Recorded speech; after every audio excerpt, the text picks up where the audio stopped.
Hello dear friends, मैं श्याम सैनी आपका फिर से स्वागत करता हूं my YouTube channel 3S nursing classes पे।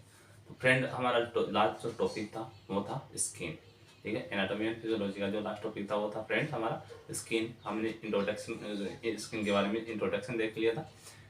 इंट्रोडक्शन के बाद अपन ने देखा था कि लेयर ऑफ स्किन, ठीक है, और स्ट्रक्चर ऑफ स्किन। ठीक है, उस वीडियो में अपन ने यही डिस्कस किया है। तो फ्रेंड्स, यदि आप मेरा ये यूट्यूब चैनल देख रहे हैं स्किन का, ठीक है, तो इससे पहले जो अपने इंट्रो देखा है, लेयर ऑफ स्किन देखा है और स्ट्रक्चर ऑफ स्किन देखा है, तो वो पहले आप देखिए, जिससे कि ये जो वीडियो अब बना रहा हूँ वो आपको इजीली में समझ में आ जाएगी। ठीक है फ्रेंड, अब आज पढ़ेंगे इसमें टाइप ऑफ स्किन, ठीक है, फंक्शन ऑफ स्किन और थर्मोरेगुलेटरी मैकेनिज्म। जो लास्ट रिमेनिंग थ्री पोर्शन है वो यही है फ्रेंड। फर्स्ट इसमें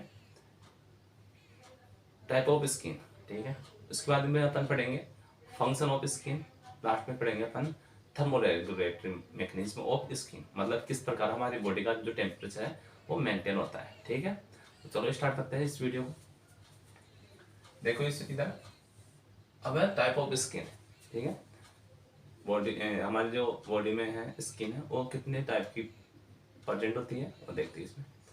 देखो इधर, थिक स्किन एक है, थिन स्किन। मोस्टली जो टाइप ऑफ स्किन है वो दो प्रकार की होती है फ्रेंड। एक होती है थिक स्किन और एक होती है थिन स्किन।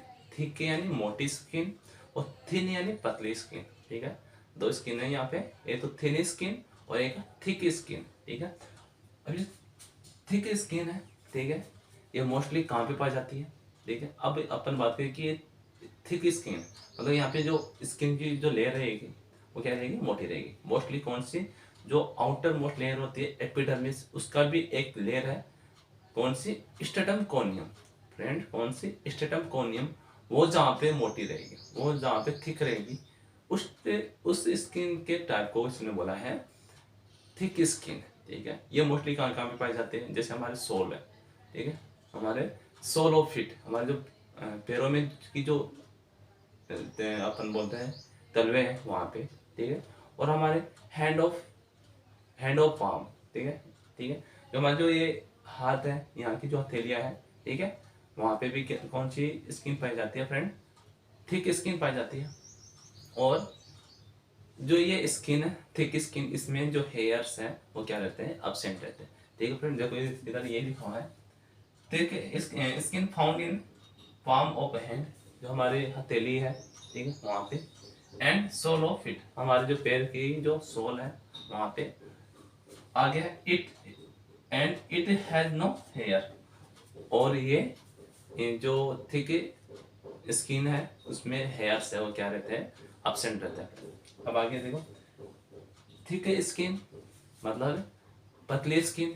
ठीक है, अब वहाँ पे भी कौन सी लेयर मोटी थी या थिक थी, तो वहाँ पे थी जो एपिडर्मिस की जो स्ट्रेटम कोनियम लेयर थी फ्रेंड, वो क्या थी, थिक थी।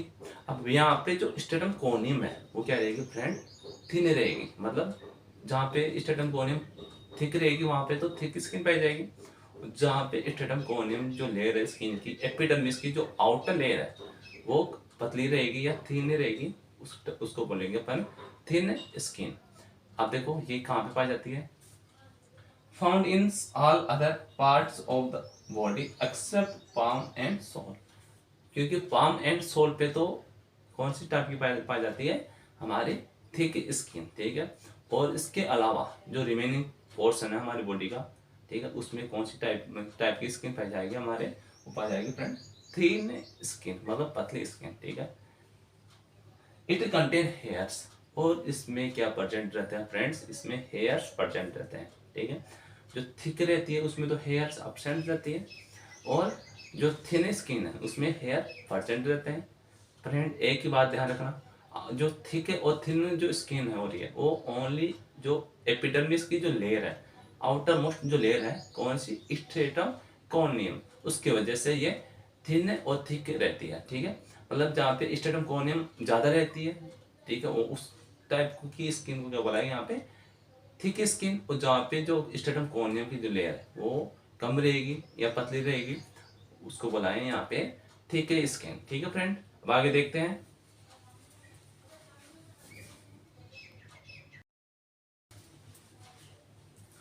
अब आगे फ्रेंड्स फंक्शन ऑफ स्किन। अब इसमें अपन देखेंगे कि स्किन का जो फंक्शन है वो कौन कौन से होते हैं। चलो देखते हैं। फर्स्ट इसमें प्रोटेक्शन एंड डिफेंस। हमारी जो बॉडी है, बॉडी की जो आउटर कवरिंग है, सबसे बाहरी सतह, वो कौन सी होती है? हमारी स्किन होती है। इसीलिए जो भी बाहर से जो भी माइक्रो ऑर्गेनिज्म आएगा, जो भी हमारे बॉडी के लिए हार्मफुल रहेगा, ठीक है, जो भी हमारी बॉडी के लिए हार्मफुल रहेगा, वो सबसे पहले कहाँ पे अटैक करेगा? हमारी स्किन पे, ठीक है। और हमारी स्किन का जो रोल रहेगा वो क्या रहेगा? उनसे डिफेंस करना, उनसे लड़ना और हमारी बॉडी की क्या करना? प्रोटेक्शन करना, ठीक है। इसलिए सबसे पहला फंक्शन है वो क्या है? प्रोटेक्शन या डिफेंस मैकेनिज्म, ठीक है फ्रेंड्स।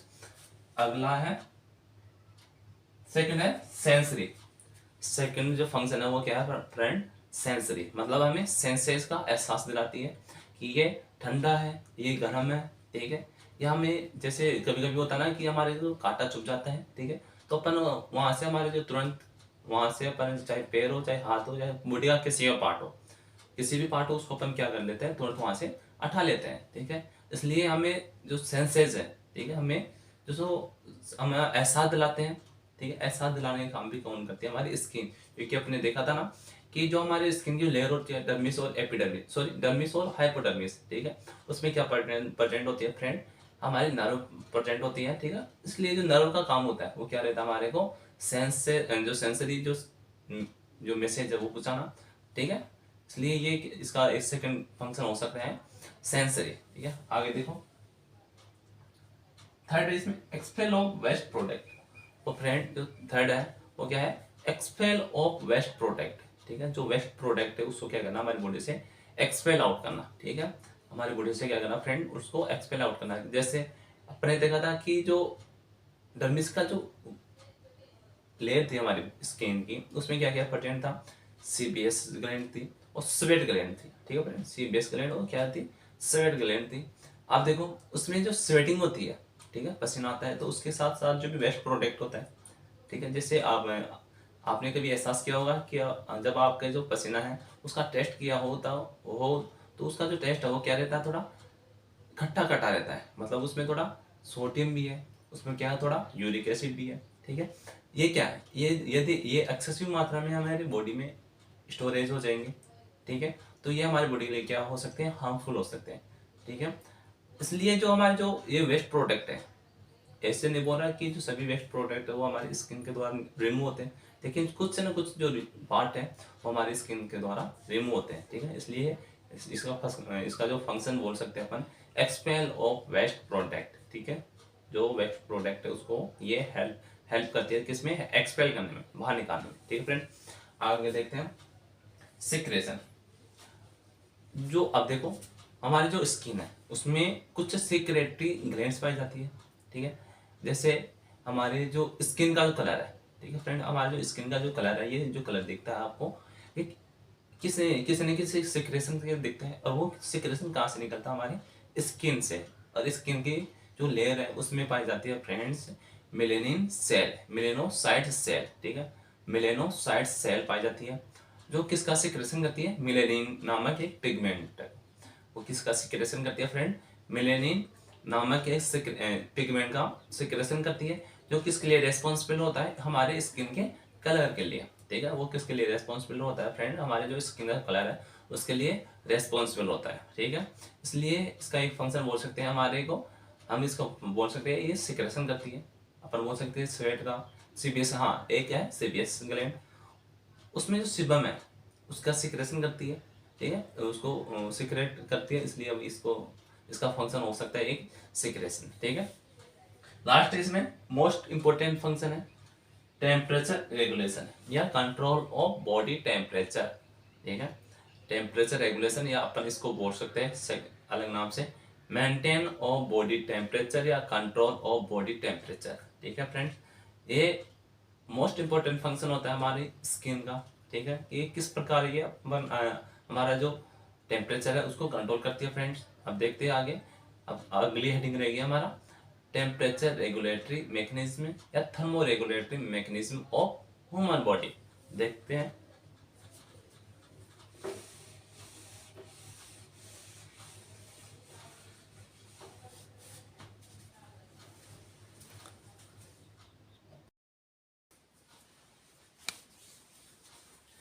फ्रेंड्स लास्ट हमारा जो इस यूनिट का जो चैप्टर है वो है बॉडी टेम्परेचर रेगुलेशन, अपन बोल सकते हैं इसको, या बॉडी टेम्परेचर रेगुलेशन या थर्मोरेगुलेटरी मैकेनिज्म। ठीक है, तो देखते हैं कि हमारा जो बॉडी का टेम्परेचर है वो नॉर्मल रेंज में किस प्रकार मेंटेन रहता है। जैसे आपको बताया कि हमारा जो बॉडी का नॉर्मल टेम्परेचर है वो लगभग कितना रहता है, 37 डिग्री सेल्सियस। कितना रहता है फ्रेंड, 37 डिग्री सेल्सियस। ठीक है, और फ़ारेनहाइट में बात करें अपन, फ़ारेनहाइट में बात करें तो 98.6 डिग्री फ़ारेनहाइट। ठीक है, तो ये क्या है, नॉर्मल रेंज होती है।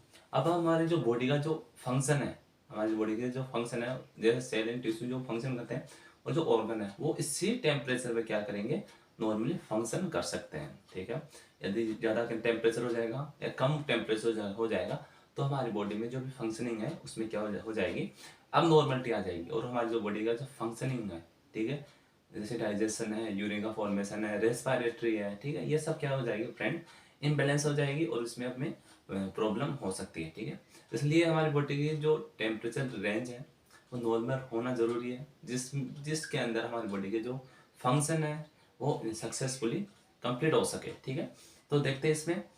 और हाँ, बात करें कि इसका जो centre of temperature regulation, upon question आते हैं, सेंटर ऑफ टेम्परेचर रेगुलेशन मतलब जो टेम्परेचर है, जो तापमान है, उसका सेंटर कौन है जो इसको कंट्रोल करता है, जो इसको रेगुलेट करता है। ठीक है, तो क्वेश्चन ये पूछा जाता है फ्रेंड, तो वहाँ पे इसका आंसर रहेगा हाइपोथैलेमस। ठीक है, वहाँ पे इसका आंसर क्या रहेगा फ्रेंड्स, हाइपोथैलेमस। ठीक है, अब बात करें हाइपोथैलेमस के भी दो पार्ट होते हैं, एक तो होता है एंटीरियर पार्ट, एक होता है पोस्टीरियर पार्ट। ठीक है, तो आगे की तरफ है वो तो क्या है, एंटीरियर, और जो पीछे की तरफ जो पार्ट है, ठीक है, तो पीछे की तरफ जो पार्ट है वो है पोस्टीरियर पार्ट। ठीक है, अब बात करें जो एंटीरियर पार्ट है हाइपोथैलेमस का, वो कब एक्टिव रहता है या कब रेस्पॉन्ड देता है, और जो पोस्टीरियर पार्ट है, ठीक है, हाइपोथैलेमस का, वो कब रेस्पॉन्ड देता है। ठीक है, तो देखो इधर ये हाइपोथैलेमस होता है, ये हमारा मान लेते हैं ये ब्रेन है, क्या है फ्रेंड,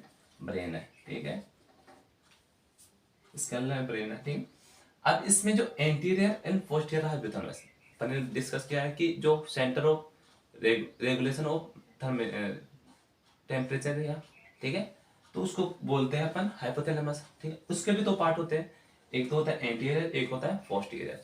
जो एंटीरियर है वो कब रेस्पॉन्स देगा, कब ये एक्टिव रहेगा, respond when increase body temperature, जब बॉडी को जो टेम्परेचर है वो क्या करना हो, जब बॉडी का टेम्परेचर क्या हो, इंक्रीज हो, जब बॉडी का टेम्परेचर क्या रहे, पहले से क्या रहे, इंक्रीज रहे। ठीक है, मतलब बॉडी का टेम्परेचर कितने से ज्यादा हो गया, 37 डिग्री सेल्सियस से ज्यादा हो गया। ठीक है, कितने से ज्यादा हो गया, 37 डिग्री सेल्सियस से ज्यादा हो गया, तो कौन सा पार्ट एक्टिव रहेगा हमारे हाइपोथैलेमस का, वो रहेगा friend anterior part of hypothalamus. ठीक है, अब सेकंड है पोस्टीरियर पार्ट।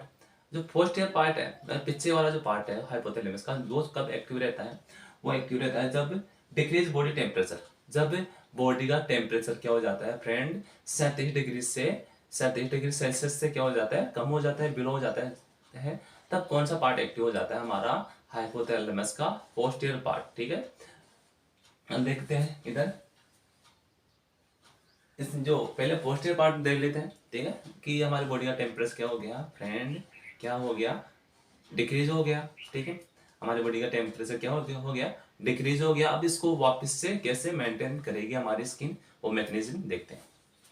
देखो इधर, डिक्रीज इन बॉडी टेम्परेचर, जब हमारे बॉडी टेम्परेचर क्या हो जाता है, डिक्रीज हो जाता है। ठीक है, आगे है stimulation of heat gain centre.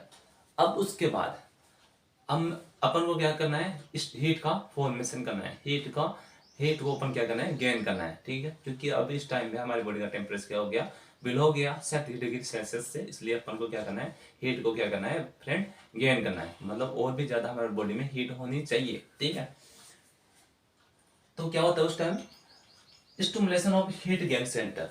अब हमारा जो हीट गेन सेंटर है वो कौन सा है, अपने देखा ना कि वो हाइपोथैलेमस, जो पोस्टीरियर जो हाइपोथैलेमस है वो कब एक्टिव रहेगा, कब एक्टिव होगा, जब हमारी बॉडी का क्या रहेगा, टेम्परेचर कम होगा। मतलब ये इसको बोल सकते हैं हम अपन heat gain centre. Heat gain centre किसको बोलेंगे अपन, पोस्टीरियर हाइपोथैलेमस को क्या बोलेंगे अपन, हीट गेन सेंटर। ठीक है, ये क्या हो जाता है फ्रेंड, एक्टिव हो जाता है। ठीक है, पोस्टीरियर हाइपोथैलेमस एक्टिव हो गया।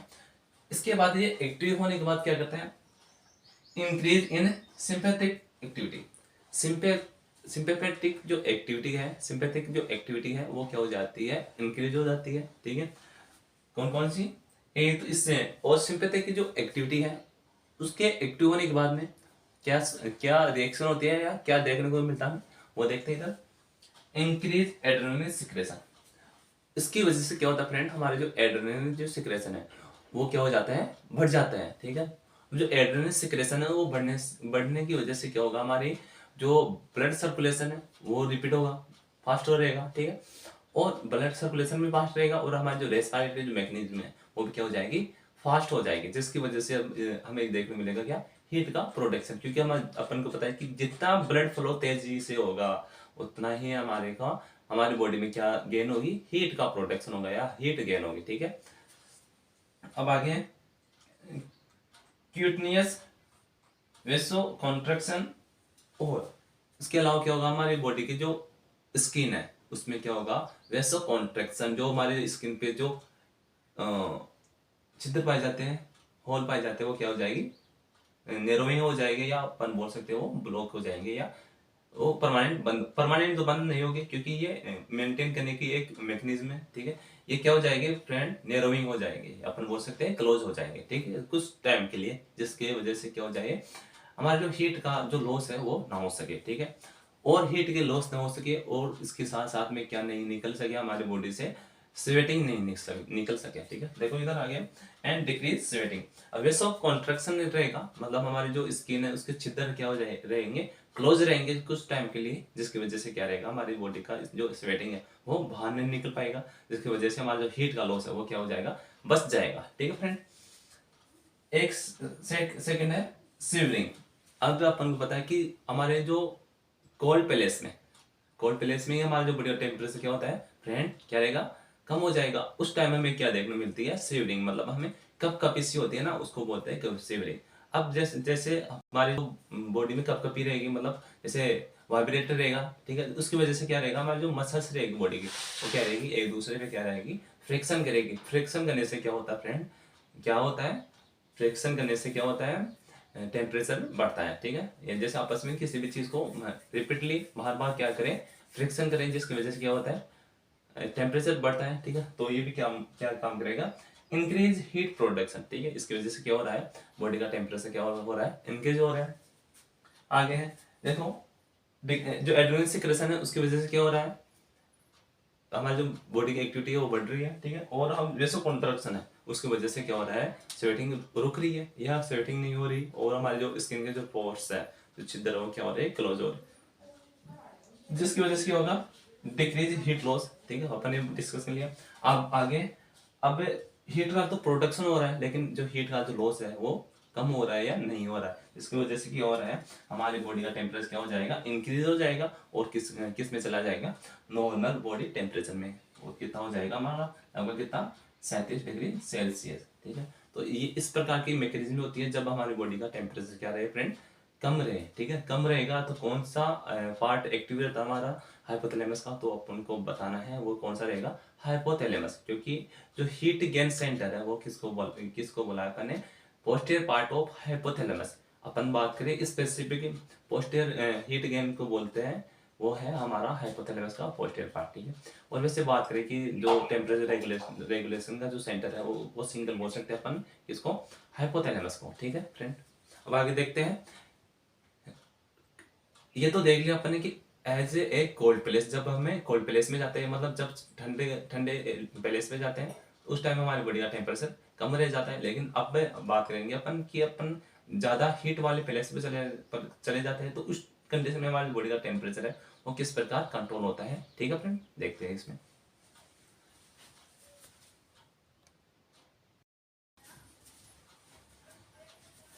अब फ्रेंड अपन देखेंगे कि जब हमारा जो बॉडी का टेम्परेचर है वो बढ़ जाता है, ठीक है, उस कंडीशन में हमारा बॉडी का टेम्परेचर है वो किस प्रकार मेंटेन होता है।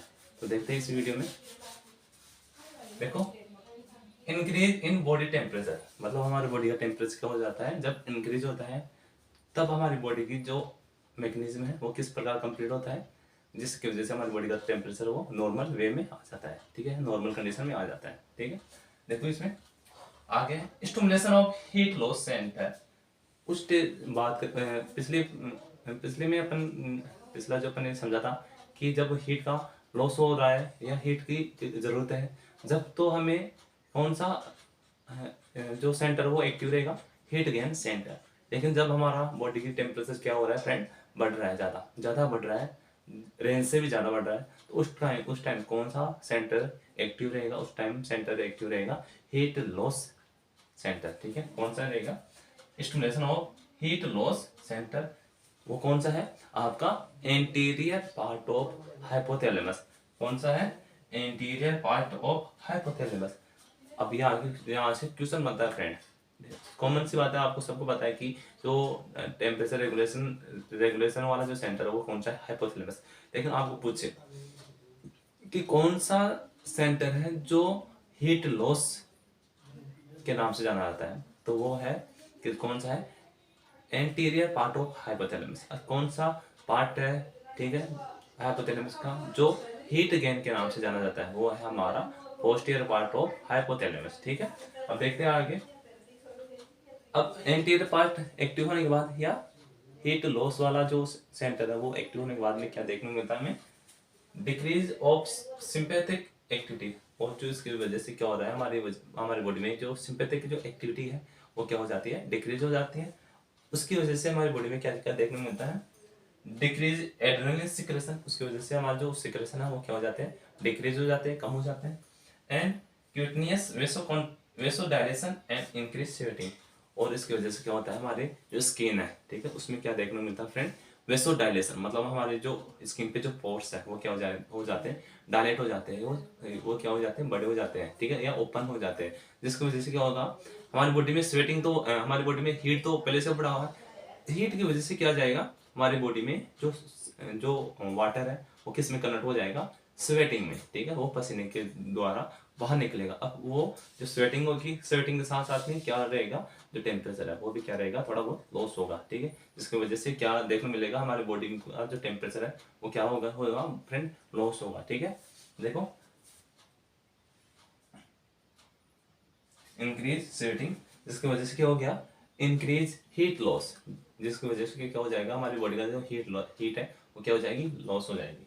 अब आगे देखो, एक कंडीशन होती है उसमें, वो है कि इसमें सिवरिंग नहीं होती, ठीक है, इसमें सिवरिंग नहीं होती क्योंकि इसमें पहले से ही बॉडी का टेम्परेचर है वो बढ़ा हुआ है। और सिवरिंग क्या काम करती है, हमारी बॉडी के टेम्परेचर को बढ़ाने में, ठीक है, काम आते हैं। लेकिन यहाँ पे क्या नहीं होगी, सिवरिंग नहीं होगी, कभी नहीं होगी, जिसकी वजह से क्या नहीं होगा, हीट का प्रोटेक्शन नहीं होगा, ठीक है। हमें क्या करना है, हीट का लॉस करना है, ठीक है। देखो इसमें डिक्रीज हीट प्रोडक्शन, अब यहाँ पे हीट सिवरिंग ही नहीं होगी, कभी नहीं होगी, आपस में मसल्स आपस में क्या नहीं रहेगी, फ्रिक्शन नहीं करेगी, जिसकी वजह से क्या नहीं होगा, हीट का प्रोडक्शन नहीं होगा। इधर भी लॉस हो गया, हीट इंक्रीज हीट लॉस, और इधर भी क्या हो गया, डिक्रीज हीट प्रोडक्शन, मतलब हीट का प्रोडक्शन भी नहीं हो रहा, लेकिन क्या हो रहा है, हीट का लॉस हो रहा है। अपन को यही करना था, ठीक है, क्योंकि हमारी बॉडी का जो टेम्परेचर है वो क्या हुआ था, बढ़ा हुआ था, ठीक है। बाकी देखो नॉर्मल बॉडी टेम्परेचर, इसकी वजह से क्या हो जाएगा फ्रेंड, हमारी बॉडी का टेम्परेचर नॉर्मल रेंज में आ जाएगा, ठीक है फ्रेंड्स।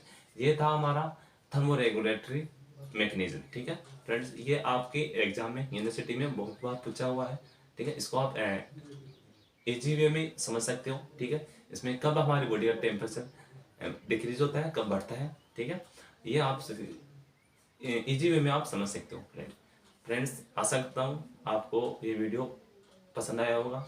आज अपन इस वीडियो को यहीं पे समाप्त करते हैं। अगला वीडियो में आपके लिए और भी एक इंटरेस्टेड टॉपिक लेके आऊँगा, ठीक है।